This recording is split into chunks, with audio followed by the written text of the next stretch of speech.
Hello everyone, welcome to Law of Assumption Coaching. Thank you so much for coming back here again and I hope you guys are doing awesome. All right. तो आज मैं बात करने वाली हूँ कि अगर आपको अपनी डिज़ायर को स्पीड अप करना है, although there is no thing as such called speed up process in the manifestation process.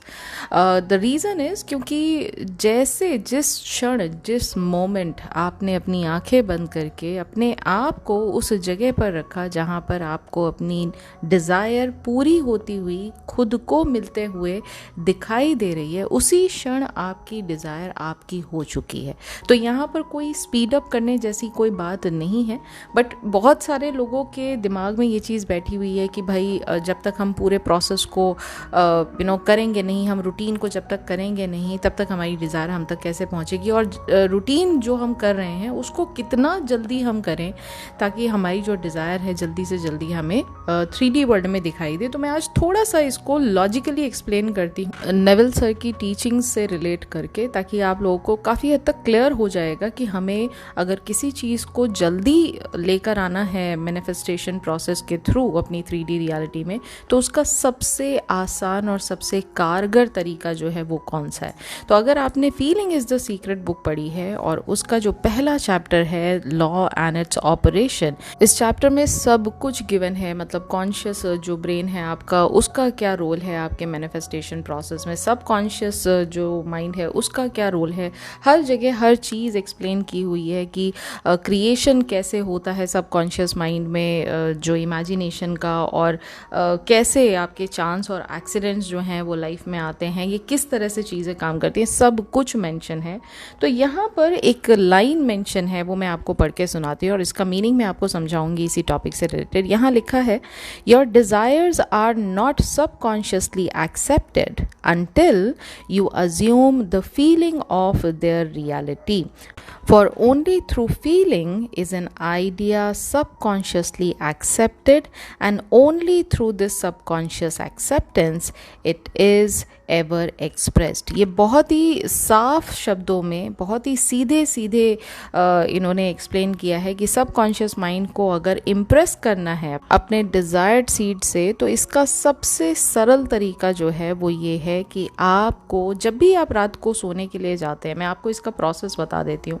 सब कॉन्शियस माइंड को इम्प्रेस करना है तो यहाँ पर लाइन जो बताई गई है वो इमेजिनेशन से रिलेट करके बताई गई है कि नॉर्मली किसी भी चीज़ को जो आप इमेजिन करते हैं उसमें और आपकी 3D रियलिटी में, दोनों में अंतर सबकॉन्शियस माइंड नहीं समझ पाता. सबकॉन्शियस माइंड जो समझता है वो ये समझता है कि जो आप बार बार विजुलाइज कर रहे हैं, और सिर्फ विजुलाइज ही नहीं कर रहे हैं, अपने आप को उस विजुअल सीन में रख कर बार बार उस सीन को फील कर रहे हैं with your 5 senses, with your emotions. जैसे ही आप उस इमेजिनेशन को इस स्वरूप में बना के उसको देखने लग जाते हैं और उसको फील करने लग जाते हैं, तो सबकॉन्शियस माइंड को सिर्फ ये समझ में आता है कि अच्छा कोई चीज़ ऐसी है जो बहुत इंटेंसिटी के साथ फील की जा रही है. और ये सिर्फ फीलिंग ही नहीं है, ये पूरे के पूरे सीन में जो जिस कॉन्शियसनेस में मैं हूँ इस समय, यानी सबकॉन्शियस माइंड आपकी बात कर रहा है कि आप उसको बहुत अच्छे से फील कर पा रहे हैं, महसूस कर पा रहे हैं. तो ये एक बहुत इंपॉर्टेंट सीन है आपके लिए, और ये सीन में आप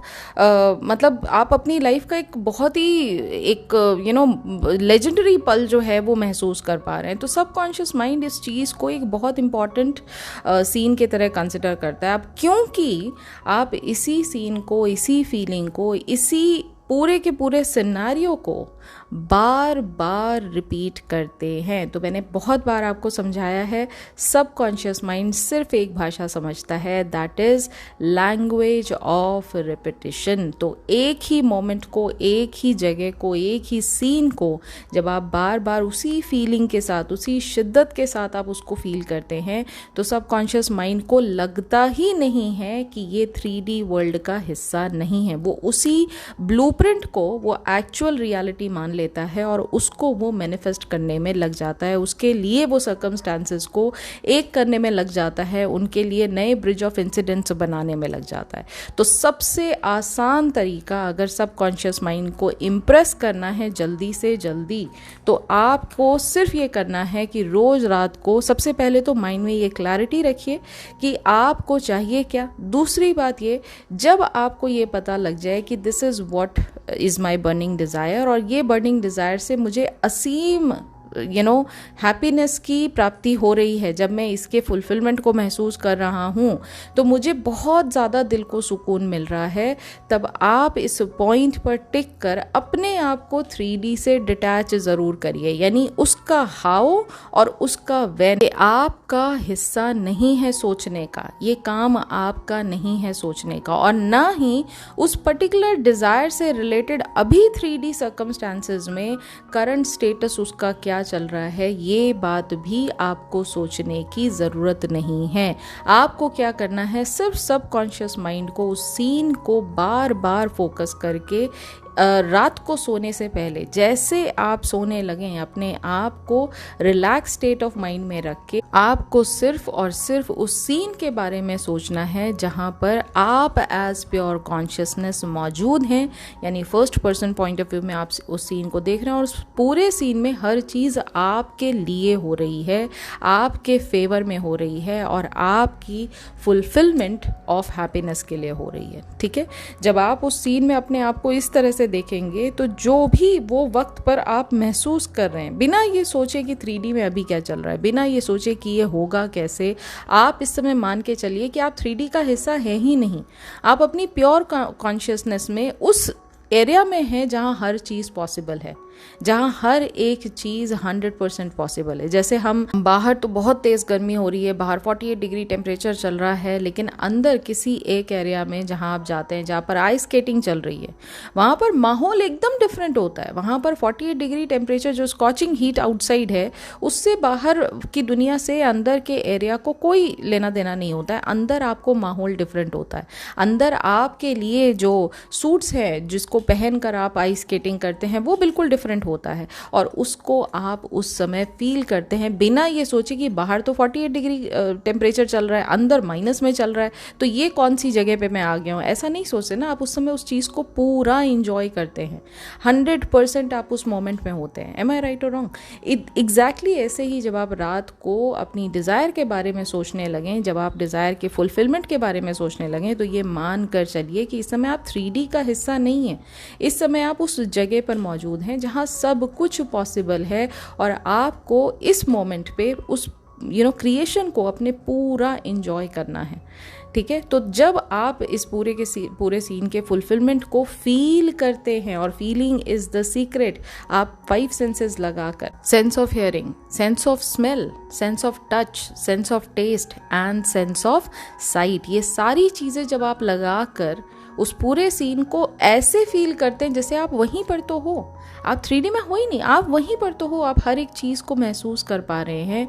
सबकॉन्शियस माइंड इस रिपीट सीन को, इस लूप्ड सीन को सीरियस लेता है, और क्योंकि वो इस चीज़ को सीरियस लेता है और क्योंकि आप बार बार इस सीन को रिपीट कर रहे हैं, इमेजिनेशन में बिना किसी डाउट के आप इस सीन में ड्वेल कर रहे हैं, तो सबकॉन्शियस माइंड इस प्रोसेस को फटाफट करने लग जाता है, क्योंकि अब उसको लग रहा है कि ओके, मैं जिस बॉडी का हिस्सा हूँ, यानी आपको वो खुश करने के लिए, आपके लिए वो काम करने लग जाता है और उसको वो फास्टन अप करता है, उसको अब जल्दी से जल्दी लेकर आता है। और इस पूरे प्रोसेस में एक जो खास बात है वो ये है कि एक टाइम पर जहाँ पर आप इमेजिन कर रहे हैं कि आपकी फीलिंग्स उस दौरान जब आप इमेजिन कर रहे हैं, वो फीलिंग आपकी इतनी इंपॉर्टेंट है जहाँ आप फीलिंग ऑफ विश फुलफिलमेंट महसूस कर रहे हैं। लेकिन एट द सेम टाइम जब आप कॉन्शियस माइंड से दिन में अपनी लाइफ को जी रहे हैं, उस दौरान भी तो सबकॉन्शियस माइंड एक्टिव होता है। ऐसा तो नहीं है उस दौरान आपका सबकॉन्शियस माइंड एक्टिव नहीं होता है।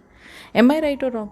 उस दौरान इस पर्टिकुलर डिज़ायर से रिलेटेड कुछ नेगेटिव मत सोचिए प्लीज़, डाउट मन में मत रखिए। ये मेरा पर्सनल आपको एक टिप है जो मैं आपको बता रही हूँ प्रूवन टिप है। अगर आप उस दौरान जब आप मैनिफेस्टेशन कर रहे हैं, कोई भी चीज़ जो आपको नेगेटिव फील कराती है, बहुत सारे लोग एसपी को मैनिफेस्ट करना चाहते हैं लेकिन सोशल मीडिया पे उन्हें स्टॉक कर रहे हैं, प्लीज़ सोशल मीडिया चेक करना बंद कर दीजिए।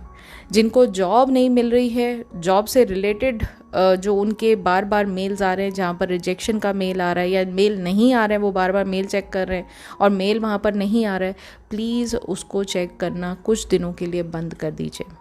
ओके जब तक आप अपने आप को पॉजिटिव नहीं रखेंगे, तब तक जो भी प्रोसेस आप कर रहे हैं ना, उस प्रोसेस का एक्चुअल रिजल्ट इतनी जल्दी से आपको नहीं मिलेगा। मतलब हर्डल्स आएंगे ही आएंगे उसमें, अगर आप पॉजिटिव नहीं रहते हैं तो। ठीक है, तो जैसा मैंने कहा कि feeling is the secret, at the same time feeling is the secret. ये जो सीक्रेट है इसको इन्फ्यूज़ करना कब है? रात को सोने से पहले। और सोने से पहले आपको सेट्स करते वक्त जो भी डिज़ायर है आपकी, सिर्फ उस समय उस पूरी डिज़ायर में गुम रहिए। आपको 3D से मतलब नहीं है उस समय। ये बात का कुछ खास टिप्स हैं जो इनको ध्यान रखना है। और ये तरीका ऐसा तरीका है जो प्रूवन मेथड है। अगर आपने लेडर एक्सपेरिमेंट की जो वीडियोस हैं उसको नहीं देखा है, प्लीज़ मेरे चैनल पर जाके एक बार उसको चेक करिए। जो प्रूवन मेथड है कि आपकी जो इमेजिनेशन है वो आप तक आएगी ही आएगी ज़रूर, ये गारंटी है। हमारा इशू जो होता है वो ये होता है कि रात को तो हम पॉजिटिव देखने की कोशिश करते हैं, लेकिन दिन भर हाउ और व्हेन के बारे में परेशान होते रहते हैं और साथ ही साथ नेगेटिव चीज़ों को दिल में बसा के बैठे रहते हैं। कहीं ना कहीं गुस्सा है, कहीं ना कहीं हमारे मन में फियर है, कहीं ना कहीं जेलसी है, कहीं ना कहीं एक मन में एक बहुत ही अंदर से छुपा हुआ डर है कि कहीं सामने वाला किसी और को ना चूज़ कर ले, हमसे तो बात कर नहीं रहा, कहीं वो किसी और के साथ तो नहीं है। या जॉब की अगर बात की जाए तो कहीं मुझे छोड़ के किसी और को तो नहीं ले लिया। हर समय हम फियर और डाउट में ही जी रहे होते हैं ना, तो इस चीज़ से आपको बाहर निकलना बहुत ज़रूरी है। ओके सो ये एक मैं टिप देना चाह रही थी आप लोगों को, ताकि बहुत सारे लोगों के ये अक्सर सवाल जवाब होते हैं। इवन मेरे खुद के क्लाइंट्स जो हैं वो मुझसे ये सवाल पूछते हैं, सारी कोचिंग लेने के बाद ये मुझसे पूछते हैं, अच्छा दिन कितने लगेंगे, कितने दिन में हो जाएगा? अरे दिन, टाइम तो मैन मेड चीज़ है ना, टाइम तो मैनिफेस्टेशन वर्ल्ड में काम करता ही नहीं। जैसे मैंने स्टार्टिंग ऑफ द वीडियो में आपसे कहा कि जिस सेकेंड, जिस क्षण आपने अपनी इमेजिन को पूरा होते हुए देखा अपने माइंड में, उसी क्षण वो इमेजिनेशन में जो डिज़ायर थी वो आपकी हो चुकी। आपको उसके लिए अब वेट करने की 3D में ज़रूरत नहीं है। लेकिन हम क्योंकि मानते नहीं है कि इमेजिनेशन रियलिटी है, हमें तो हर समय प्रूफ चाहिए 3D से। प्रॉब्लम यहाँ आती है, दिक्कत यहाँ आती है। और क्योंकि 3D वर्ल्ड में टाइम एग्जिस्ट करता है, आप हर चीज़ को टाइम से कंपेयर करके उसका प्रूफ मांगते हैं 3D से। तो प्रॉब्लम तो हमारे अंदर है ना। मैनिफेस्टेशन में कोई प्रॉब्लम थोड़े ना है, उसके प्रोसेस में थोड़ी ना कोई प्रॉब्लम है, या लॉ में कोई प्रॉब्लम थोड़े ना है, राइट। सो ये थी आज की video. I hope you have enjoyed today's video. अगर आज की वीडियो, आज की क्लैरिटी आपको अच्छी लगी, आपको स्टेप बाय स्टेप प्रोसेस पसंद आया, तो प्लीज़ वीडियो को लाइक ज़रूर कीजिएगा। कमेंट में लिखकर मुझे ज़रूर बताइएगा कि वीडियो से आज आपने टेक अवे क्या लिया। अगर VIP मेंबरशिप प्रोग्राम में इंटरेस्टेड हैं, नेविल सर की जो टीचिंग्स है उनको लर्न करने में आप इंटरेस्टेड हैं, तो VIP membership programme subscribe button से पहले जो ज्वाइन बटन है उसको आप क्लिक करके आगे यूट्यूब में फर्दर प्रोसीडिंग के साथ उसको ज्वाइन कर सकते हैं, बहुत नॉमिनल प्राइस में। अभी तो हम ऑलमोस्ट 3 बुक्स जो हैं वो कवर कर चुके हैं, मतलब करने ही वाले हैं, ऑलमोस्ट लास्ट बुक पे ही हैं हम। उसके कुछ चैप्टर्स जो है वो डेली बेसिस पे हम कवर कर रहे हैं। तो वो एक बहुत ही अच्छा जरिया है नेविल सर की टीचिंग्स को बहुत आसान भाषा में, डे टू डे लाइफ की भाषा में हिंदी समझने का। दूसरा, अगर आप 1-to-1 कोचिंग प्रोग्राम में इंटरेस्टेड है, मेरे पास गिन के बस अब 1 सीट बची है। अगर कोई इंटरेस्टेड है, अगर आपको लेना है 1-to-1 कोचिंग, तो इस मंथ में सिर्फ 1 सीट के लिए आप मुझसे कॉन्टैक्ट कर सकते हैं। शॉर्ट टर्म कोचिंग आप डेफिनेटली मुझसे ले सकते हैं। अच्छा, 1st of May से prices are going to be different. Anyone who is interested in getting any of the services जो मैं यहाँ बताती हूँ आपको, चाहे 1-to-1 कोचिंग हो, चाहे वो शॉर्ट टर्म सेशन हो, आप उसके लिए मुझसे इस गिवन नंबर पे कॉन्टैक्ट कर सकते हैं। वर्कबुक के लिए भी इसी गिवन नंबर पे कॉन्टैक्ट कर सकते हैं। सक्सेस स्टोरी के लिए ईमेल ID गिवन है, आप वहाँ पर ईमेल सेंड करके मुझसे अपनी सक्सेस स्टोरी शेयर कर सकते हैं। तो ये थी आज की वीडियो। अब मैं मिलूंगी बहुत जल्दी इन द नेक्स्ट वीडियो। तब तक अपना ख्याल रखिए एंड हैप्पी मैनिफेस्टिंग।